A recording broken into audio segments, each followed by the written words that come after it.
Good afternoon and welcome to CEC Gurukul lecture. In continuation with the series on economic sociology, in today's lecture we're going to discuss on the informal economy. We're going to understand what we mean by informal economy and also try to kind of reconceptualize, because there are different ways in which informal economy has been conceptualized.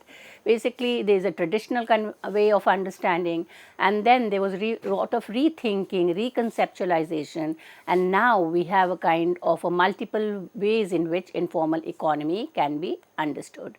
So, if we go by the conventional understanding, the conventional view of the informal economy sees it as a separate, marginal sector primarily involving small scale, low income and unregulated work. So, the first thing that we kind of read in economic sociology or in other textbook is to understand that informal economy is always kind of seen from a negative perspective and seen as kind of increasing in number because of the process of globalization and the expansion of the market. So, it is seen as something which is emerging on the margins. It is seen as kind of involving small scale, low income. So, there are all these negative aspects connected to it. Now, when we look into the recent research, that is, a lot of rethinking has taken place, and when we look into the way in which informal economy has become central to the way in which goods and services are produced and consumed, it becomes important to kind of rethink. And recent research on informal economy challenges the traditional view of the informal economy as marginal and separate from the formal economy. So, the second way in which informal economy has been conceptualized was always in comparison to the formal. So, whatever was not found in that sector, if it was found, it was kind of, there was certain characteristic like regulation, organization, core of the economy, then it was formal. If it was unregulated, it was unorganized, it was on the periphery, it was labeled as informal. So, it was kind of a put on two dichotomy. One was informal economy and the other was formal economy. Now, when we rethink about it, we need to understand that informal economy are not only on the margins, they are not necessarily kind of insignificant or unimportant, but they are widespread, they are adaptive and deeply embedded within both migrant communities and mainstream business structure. So, the third way of in which informal economy has been traditionally or conventionally conceptualized is to see it as a practice which is more prevalent among the migrant population. So, since the migrant population cannot become the mainstream of the economy, they start practicing certain marginal, small scale, informal activities, and that is why it is kind of or it is kind of assumed to be more prevalent within the migrant communities. Now, the recent studies highlight how informal economic behavior extends beyond small scale survival based activities to include large corporations and powerful actors who manipulate legal and regulatory boundaries for economic gain. So, rather than demeaning it or kind of considering it as something which is insignificant, marginal, it is now important to look at it how the formal structures, which are large scale business organization or corporation, are taking recourse to the informal activities in order to kind of save or in order to make more profit or in order to gain more from the economic scenario. And that is how we kind of re-look at how we conceptualize informal economy. So, the emphasis now is on fluidity between formal and informal economies, showing how business and individual navigate trust networks, regulatory loopholes and social relationship to sustain economic activity. So, when we look into the understanding of the relationship between the formal and the informal, they are not pole apart, they are not kind of completely different parts of the sphere. Rather, there is a constant interaction between the two, and the formal is entirely dependent on the informal, rather it gains from the informality, and there are several ways in which there are certain kind of breaking of rules or taking benefit of social network, There's a relation. So the whole concept of embeddedness, which is in terms of the relationship between economy and the society, becomes significant. And that is the reason why the study of informal economy becomes important in economic sociology. It helps us to understand the interrelationship between economy and the society. And we come back to the Granovetter's concept of embeddedness, that economic activity is embedded in the social networks, culture, norms, and other aspects. Informality is not necessarily kind of found only within the margin on the periphery, but it is a set of practices today that we find in both formal and informal economy. Now, when we look into the recent studies, the reference is to Donald W. Light's article From Migrant Enclaves to Mainstream, Reconceptualizing Informal Economic Behavior. This lecture is basically making reference to this article and tries to understand how Donald Wright makes a reconceptualization of informal economy. Donald Wright argues that the traditional understanding of the informal economy is rigid and kind of having a rigid definition, arguing that informal economy is not marginal or isolated, but rather an essential and integrated part of the economic system. He suggests that informality is not just for the poor. Large corporations also engage in informal economic practices such as regulatory loopholes, tax evasion, and under the table deals. So that is the argument that he is going to make, is that informality is not kind of an unnecessary, but it is kind of suits the way in which capitalism survives. It is kind of rather assisting the growth of the capitalist economy. Now, when we look into the formal and informal economies, they are deeply connected. Business workers and consumers frequently move between them, creating hybrid economic spaces. The legality of informal activity is fluid. What does this mean? This implies that there are no fixed structures or setup which can be defined as formal or informal. There are a lot of shifts. These sectors are dynamic. They are not kind of easily following the definition or characteristics. There is a lot of flow between the two, and therefore, many a time in terms of everyday economic interactions, the laws and regulations changes. These are changed by the players in the economy, and they redefine informal practices as legal, allowing powerful actors to shift the boundaries between licit and illicit economic behavior. So, it is not only in terms of what is happening within the market, but it also kind of depends on what is the legal setup, what is the political setup. So, these are all connected. The social, the economy, the legal, the political are kind of embedded into a network, and how we understand a particular form of economic behavior as formal or informal depends on that interaction between the different spheres. So, while the traditional definition views the informal economy as unstructured, small scale and marginal, Donald W. Wright work emphasizes that informal practices exist at all levels of society. So, it is found in the formal sector as well. There is nothing called there is no clear cut distinction that this is formal and this is informal.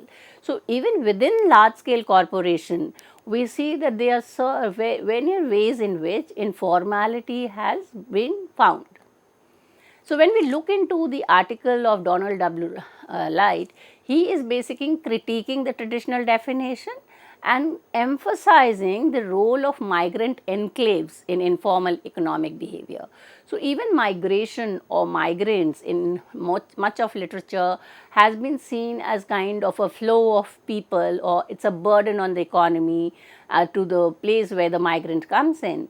Now we kind of reconceptualize and see that these migration enclaves are kind of contributing to the economy of the place where they migrate. And one way is to look into the informal economy, in which there is a kind of growing importance of these migrants. So, the traditional definition of informal economy is too narrow and does not account for how informal practices exist across all levels of the economy, from migrant enclaves to large corporations. Migrant communities often rely on informal network to secure jobs, share resources and establish businesses. So here again we'll see the interdependence between the economy and the society. Many a time we kind of, whether it be a formal setup or an informal sector, people get employment by using their caste and kin networks. They use their shared resources and also it helps them to establish their businesses.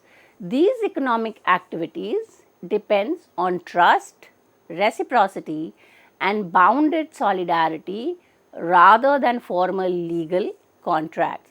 So, there is a very thin line between what can be defined as formal and informal.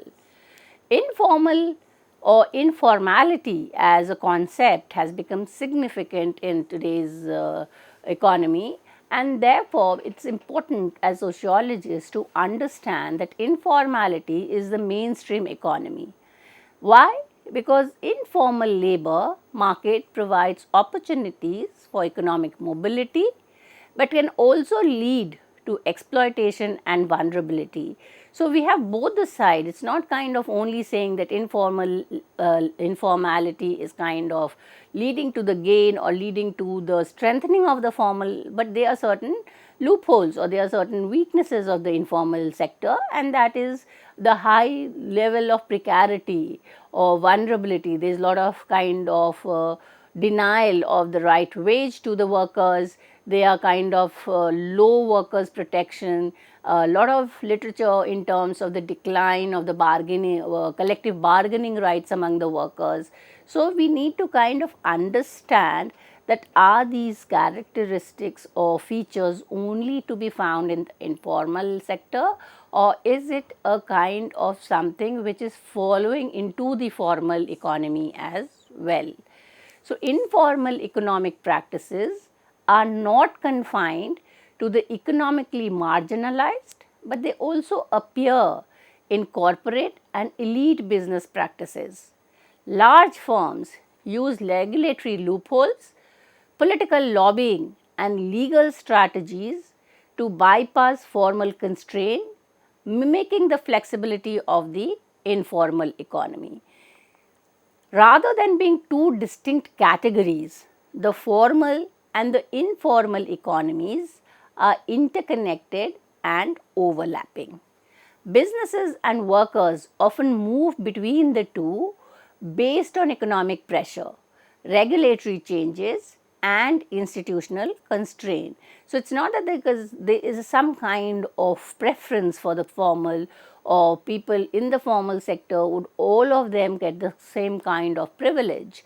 It depends in terms of the position in which the worker per se is working, the regulatory setup, how legal the setup is, how the strong the state mechanism is in terms of implementing the laws, and also in terms of the economic pressure that the institution undergoes.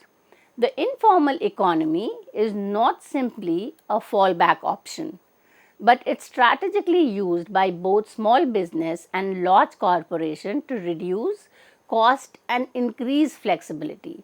So, basically it is now in the kind of something which is played off by the capitalist, that wherever they feel it suitable to become formal, they do it if it kind of implies reducing the cost, or in terms of also kind of so informality is kind of strategically used by the capitalist in order to maximize the profit, or in order to kind of ensure that the profit or the benefits accrue more to them rather to the working class. So, we need to understand basically that informality cannot be understood by looking only into the economic dimension. What is important to understand is the power dynamics, and therefore, political economy of informality is something that needs to be researched and understood.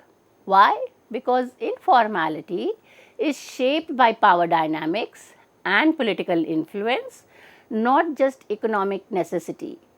The ability to operate informally depends on access to resources, legal terms, and political connections.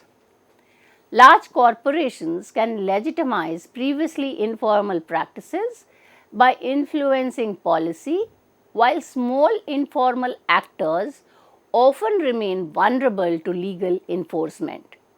And the example includes tax avoidance, off the books employment, outsourcing, and deregulation efforts that redefine previously informal or illegal practices as legal. So, when we go to large setup, we find old forms of informality being practiced, and that kind of tax evasion or off the book employment are strategies for them to build on their capital or to accumulate more and more capital. So, one thing that Donald W. Wright argues is that it is not necessarily something which is on the margin, it is not necessarily illegal, but it depends on the multiple relation that the informal sector has with the political setup, with the legal institution, that it can be defined as legal or illegal. This another argument that Light wants to argue is that how do we understand the size of the informality, or where is it actually? Is it in the margin or periphery, or is it in the center of the economy? And that is why he raises a question, does scale matter? An important question is whether informality should be strictly associated with economic marginality. If informal economies are defined by legal ambiguity, regulatory evasion, or reliance on non-institutional mechanism, then large thriving businesses that engage in similar practices such as regulatory arbitrage, tax avoidance, back channel negotiation could also be considered informal to some extent. So, the distinction between small scale informal actors and the general conventional understanding, who are the small scale informal actors? The street vendors, the off book workers, the part time workers, or what we call the contract workers. So, this distinction between small scale informal actors and large corporation, which is large corporation, the size matters, so it is regulated, it is organized. So, these distinction is very thin, because many a time these large corporations, they use informal tactics, and this suggests that informality is not merely about scale, but about modes of operation.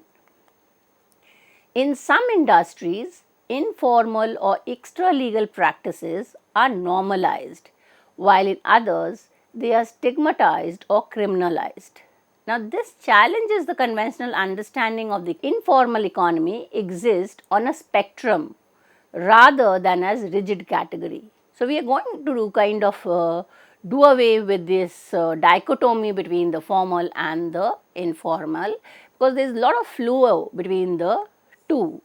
Now, when we look into the ways in which the informal economy, informal activity has been understood, we have a traditional way in which the formal and the informal were opposed to each other, or they were considered as dichotomous. And now that we kind of see that there is a lot of presence of informality even in large scale corporate sector, what is important is that there emerges crucial sociological research opportunity to systematically analyze the informal, illicit, extra legal practices that different industry tolerate and the effect of these practices on stakeholders. And here in this article, the author uses the pharmaceutical industry as an example, where major corporations engage in ethically and legally dubious behavior, such as compromising manufacturing quality, suppressing negative safety data, and promoting off label drugs to maximize profit. So, the pharmaceutical industry basically should be the most ethical because it kind of affects the health of the consumer, but we see that this is an industry which is kind of using or strategizing informality for maximizing profit. What is particularly interesting here is how such practices, once widely accepted or overlooked, can face a shift in public perception and legal status over time. An informal business practice may initially be tolerated or even normalized, but later face regulatory crackdowns and political backlash, leading to the reclassification as illegal. Now, many a time we've seen that there are certain kind of business or there are certain kind of economic activities which are allowed with a particular government, and once the government changes, the same business activities are kind of described as illegal, or they face a political backlash, and that could be because of the political ideological difference between the business house and the government. So, the definition of what is illegal, what is marginal or what is informal is not only dependent on the way what the activity is, where the activity is being conducted, but many a time depends on the political pressure, the kind of environment or the context in which it is operating. So, the mode of operation becomes important. Now, as sociology, what we need to do is we need to understand or find an answer to a sociological question. What determines whether an informal practice remains tolerated or becomes criminalized? How do power dynamics shape this process across industries? And that is why we kind of need to understand that the relationship between the formal and informal is not only between the economic activities undergoing in these sectors, but also in terms of the political relationship that these sectors have. So, the fluid boundary between formal and informal economic activities, particularly where we see there is a lot of power dynamic like the pharmaceutical, the relationship becomes complex. Legality is not often an absolute category, but rather a shifting construct influenced by legal maneuvering and institutional power. Large corporations may engage in quasi-legal or even illegal activities, but the ability to hire elite legal teams allows them to neutralize legal consequences, appeal adverse judgments, and exhaust plaintiffs in prolonged legal battles. This dynamic suggests that informality is not just about operating outside the law, but also about strategically navigating and manipulating legal framework to minimize accountability. While small informal actors may evade regulation out of necessity, large corporations bend legal structure in their favor, making distinction between formal and informal economies even more complex. So, the idea is that the duality of the informal and informal has to be conceptualized. In this article, we see that it is not marginal or separate space, but a pervasive and integral part of the broader economic system. The both formal and informal are playing in relation to each other in terms of the economic profit, and therefore a new framework is required. So, we come to the conclusion that the discussion above signals a shift from a purely legalistic definition of informal economy to a broader sociological perspective that considers the social characteristics of informal economic activities. Rather than defining solely by legality, the author suggests that other actor-based and institution factors shape informal economy. The highlights the interdisciplinary potential of migrants and ethnic studies and provide the opportunity for more research on embeddedness of economic behavior in social structure. So, with this understanding of the informal economy, we come to an end of today's lecture. Thank you.